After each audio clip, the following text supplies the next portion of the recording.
বলতেছি ওই পাশে বসতে দিবে। আমার নাম হচ্ছে ভাই ইমু। আজকে দেখলাম পুলিশের অভিযান করছে, তো তারপরে এখনো বসে আছেন?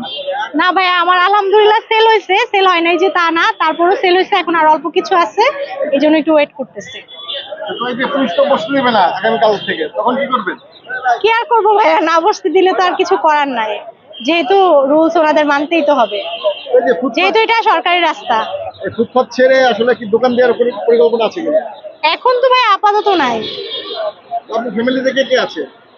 ফ্যামিলিতে সবাই আছে ভাইয়া, বাবা মা ভাই বোন আপনাকে হেল্প করে কে? হাজবেন্ড বাচ্চারা। এইগুলা হচ্ছে আমার ভাবি আমাকে হেল্প করেছে। ভাবি তৈরি করতে হেল্প করে নাকি? জি ভাইয়া।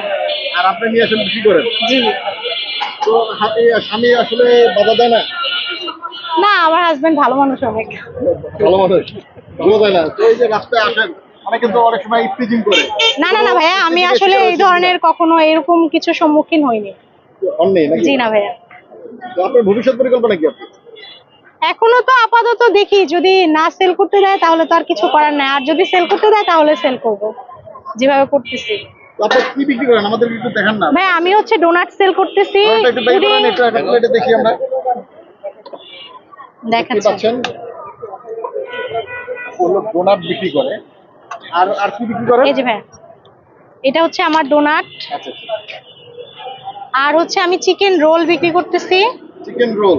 জি ভাইয়া। তো এই চিকেন রোল তো কেউ বিক্রি করে না। এই জন্যই তো ভাইয়া, এটা কেউ সেল করে না, এই কারণে হচ্ছে আমি এটার মধ্যে চিকেনের পরিমাণটা বেশি, ভেজিটেবলের পরিমাণটা কম। আচ্ছা, এগুলো কত করে বিক্রি করেন? এটা হচ্ছে 50 টাকা। 50 টাকা। আর ডোনাট জি। 100 টাকা? না, ডোনাটও 50 টাকা। ডোনাটও 50 টাকা? জি ভাইয়া। তো সবাই তো দেখি কেক 100 টাকা করে বিক্রি করে। পুডিংও 50 টাকা। পুডিংও 50 টাকা? জি ভাইয়া। অনেকে তো পুডিংও 100 টাকা বিক্রি করে। না ভাইয়া। এটা কি এই যে। পরিমাণে কম দেন নাকি? না না না, তাহলে এই যে সবাই যদি একই দামে সেল করে তাহলে কি আর হইলো ভাইয়া বলেন? আমাদের ফ্রিতে খাওয়ালে আমরা সবাই